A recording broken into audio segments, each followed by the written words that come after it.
বন্ধুরা, আগামীকাল বিশেষ বিশেষ একদিন। আগামীকাল পড়েছে হনুমান জয়ন্তী। বন্ধুরা, হনুমানজির শুভ বার বলে মান্য করা হয় মঙ্গলবার। মঙ্গলবারটি আমরা হনুমানজির বার হিসেবে গণ্য ও মান্যনা করে এসেছি। তাই আগামী দিন অতি শুভময় দিন একটি পড়েছে।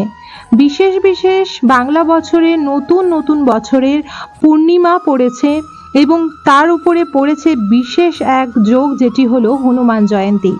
এই দিন আপনাকে ঘরের মধ্যে এই একটি কার্য করতে হবে, যার ফলে আপনার গৃহে থেকে নেগেটিভ প্রভাব, কালো জাদু, দুশ্চিন্তা, রোগ ব্যাধি, জ্বালা, দারিদ্রতা বেরিয়ে যাবে। বন্ধুরা, এই কাজটি করার জন্য আপনাকে দিনের সন্ধ্যাবেলায় এই উপায়টি করতে হবে। করার সময় কি কি নিয়ম কানুন মানতে হবে সেটি বলবো। তার আগে আপনাদেরকে আমি বলবো, অবশ্যই এই কার্যগুলি হনুমান পূজার দিন অবশ্যই করবেন। এর ফলে হনুমানজির অশেষ কৃপা অর্জন করবেন। বন্ধুরা, হনুমানজির পুজোর দিন অর্থাৎ আগামী মঙ্গলবার, বিশেষ করে তারিখ পড়েছে 23শে এপ্রিল 2024 মঙ্গলবার দিন, ঘরের শুভর জন্য এবং ঘরেকে নানা প্রকার বাস্তু দোষ ও নেগেটিভিটি দূর করার জন্য এই কাজটি করতে পারেন। হনুমানজির নাম করে এই দিন অবশ্যই নিজের ছাদে বা বেলকুনিতে বা বারান্দায় পশু পাখিকে খাওয়ার জন্য কিছু দানা, কিছু রুটি এবং কিছু জল অবশ্যই অর্পণ করবেন। এতে ঈশ্বর আপনার প্রতি অশেষ কৃপা বর্ষিত করবে।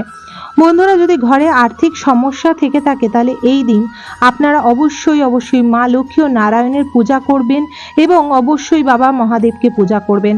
কারণ এই দিন পড়েছে পূর্ণিমা মা লক্ষ্মীর বার হিসেবে মান্য করা হয়। পূর্ণিমা তিথিতে লক্ষ্মী নারায়ণের পূজা করা হয় এবং অবশ্যই ঘর থেকে নানা প্রকার দুশ্চিন্তা ও লড়াইকেও দূর করতে পারবে এই উপায়টি। বন্ধুরা, প্রায় সকলের ঘরে এখন দিন রাত অশান্তি ও জ্বালা যন্ত্রণা লেগে থাকে। এর প্রভাবে পারিবারিক যে ভালোবাসা ও স্নেহ মমতা, সেগুলি কোথাও যেন হারিয়ে যায়। তার সঙ্গে দেখা দেয় অর্থের বিশাল বড় কমতি। তাই অবশ্যই নিজের গৃহে অর্থের বর্ষা করার জন্য এই কার্যটি করতে হবে। বন্ধুরা, এই দিন অবশ্যই আপনাকে শিব ভগবানকেও পূজা করতে হবে, কারণ শিব ভগবানের আর এক রূপ হলেন হনুমানজি। বন্ধুরা, এই দিন কি কি করবেন শুনে নিন। সর্বপ্রথম এই দিন সবাইকে কিন্তু ঘরের মধ্যে নিরামিষ আহার করা অত্যন্ত জরুরি, কারণ এই দিন পূর্ণিমা, লক্ষ্মীনারায়ণের পূজা এবং এই দিন বিশেষ করে হনুমান জয়ন্তী। ঘরের সদর দরজা সন্ধে ও একদম সকালে ও সন্ধ্যায় একদমই বন্ধ রাখবেন না। সকাল ও সন্ধে আমাদের গৃহের মধ্যে ঈশ্বর প্রবেশ করেন, ওনাদের আশীর্বাদ, ভালোবাসা এবং সুখ শান্তি প্রবেশ করেন। এই সময় যদি আপনারা দরজা লাগিয়ে রাখেন, এর ফলে ঘরে দুঃখ, কষ্ট, জ্বালা যন্ত্রণা ও কালো জাদু, কালো প্রভাবের দেখা দেয়। বন্ধুরা, এই দিন আপনাকে যে ধোঁয়াটি করতে হবে সেটি জেনে নিন কিভাবে করবেন। এই দিন যে উপায়টি বিশেষ আপনাকে বিশাল বড় কার্য দিয়ে যাবে। এই একটি দিন আপনাকে একটি উপায় অবশ্যই করতে হবে। এর জন্য আপনাকে লাগবে তেজপাতা। হ্যাঁ বন্ধুরা, আপনাকে তেজপাতা লাগবে। তেজপাতাটা খেয়াল রাখবেন অবশ্যই যেন পরিষ্কার পরিচ্ছন্ন হয়। রান্নাঘরের ব্যবহার করা তেজপাতা একদমই কিন্তু পূজার কাজে ব্যবহার করবেন না। 5 টাকার বা 2-3 টাকার আপনি মার্কেট থেকে নতুন তেজপাতা কিনে নিয়ে এসে আপনারা ঠাকুর ঘরে রাখতে পারেন, বা একটি কৌটোর মধ্যে আপনারা ঠাকুর ঘরে নানা রকম সামগ্রী কিন্তু রাখতে পারেন। তার মধ্যে হলো তেজপাতা গৃহে নেগেটিভ প্রভাব, দুশ্চিন্তা, রোগ ব্যাধি এবং নানা রকম জীবাণু থেকে কিন্তু রক্ষা দেয়। তারপরে লাগবে কর্পূর। অবশ্যই আপনারা ডালা কর্পূর নেবেন।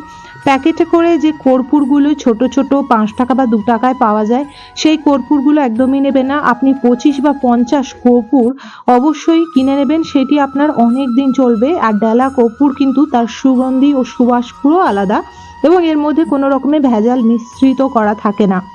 কিন্তু প্যাকেট যে কর্পূরগুলো, তার মধ্যে কিছুটা মোমের ভাগ থাকে, যার ফলে কর্পূর কিন্তু জ্বলে যাওয়ার পরে যে অদৃশ্য হয়ে যাবার ব্যাপারটা থাকে না, নিচের দিকে একটি মোম চিপটা হয়ে পড়ে থাকে, সেগুলি কিন্তু অত কার্য করবে না। বন্ধুরা, তারপরে আপনাকে নিয়ে নিতে হবে সাদা সর্ষে।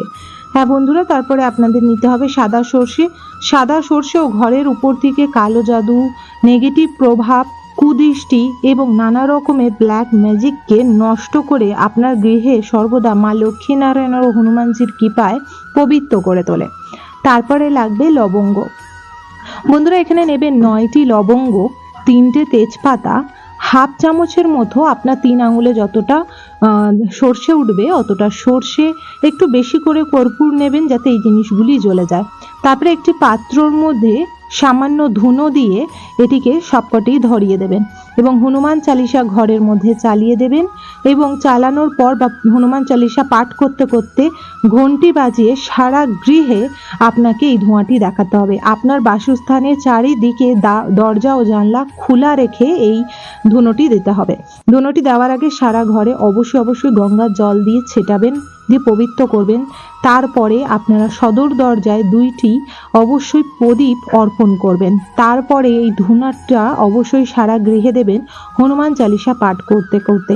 এইটি যদি করেন বন্ধুরা, তারপরে হনুমানজির কাছে বসে একটি হনুমান চালিসা পাঠ করতে, তারপরে আপনারা যদি শঙ্খ ও উলুধ্বনি বাজান, তাহলে ওই গৃহে সর্বদা মা লক্ষ্মী নারায়ণের বাস থাকবে, অর্থনৈতিক উন্নতি ঘটবে, নতুন নতুন কাজের সুখ, শান্তি এবং সমৃদ্ধির পদক্ষেপ ফিরে আসবে।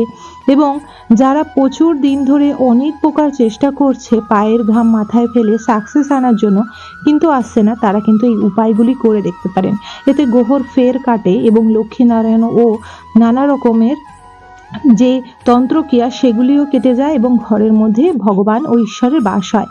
এবং অনেকেই আছে যারা তন্ত্রক্রিয়া করে আপনার গৃহকে বেঁধে রাখে, সুখ শান্তি সমৃদ্ধি আসে না, স্বামী স্ত্রীর মধ্যে ঝগড়া হয়, বাচ্চারা ভালো করে পড়াশোনা করে না, খেতে চায় না এবং অর্থ এসে হু হু করে বেরিয়ে যায়, বা অর্থ আসলেও নানা রকম রোগ ব্যাধি জ্বালা যন্ত্রণায় বেরিয়ে যায়।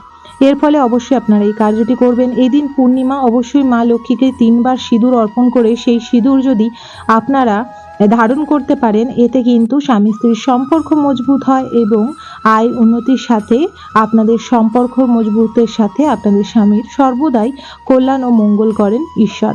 বন্ধুরা, অবশ্যই এই দিন আপনারা যখন এই কার্যটি করবেন, হনুমানজির সামনে একটি চামেলির তেলের প্রদীপ অর্পণ করবেন।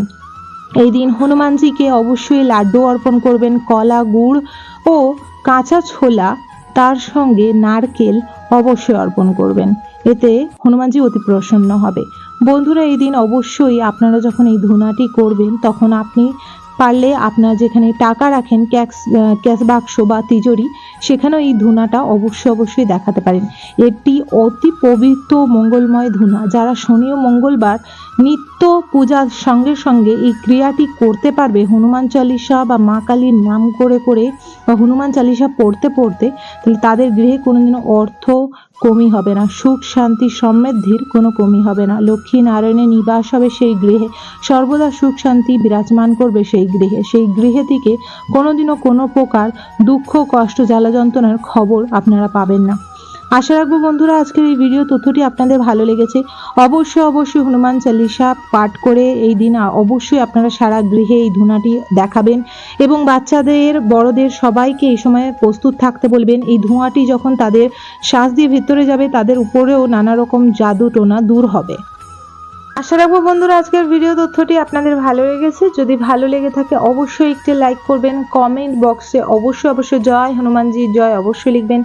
আগামীকালই হনুমান জয়ন্তী, তাহলে অবশ্যই ভিডিওটি সবার সাথে শেয়ার করে দেবেন যাতে তারাও তাদের ঘরে এই উপায় ও টোটকাটি করতে পারে এবং নানা প্রকার দুঃখ দূর করতে পারে নিজের জীবন থেকে। অবশ্যই চ্যানেলটিকে সাবস্ক্রাইব করে রাখুন আপকামিং পূজা পাঠ, তন্ত্রকথা, জ্যোতিষশাস্ত্র, বাস্তুটিপ, টোটকা উপায় দেখার জন্য।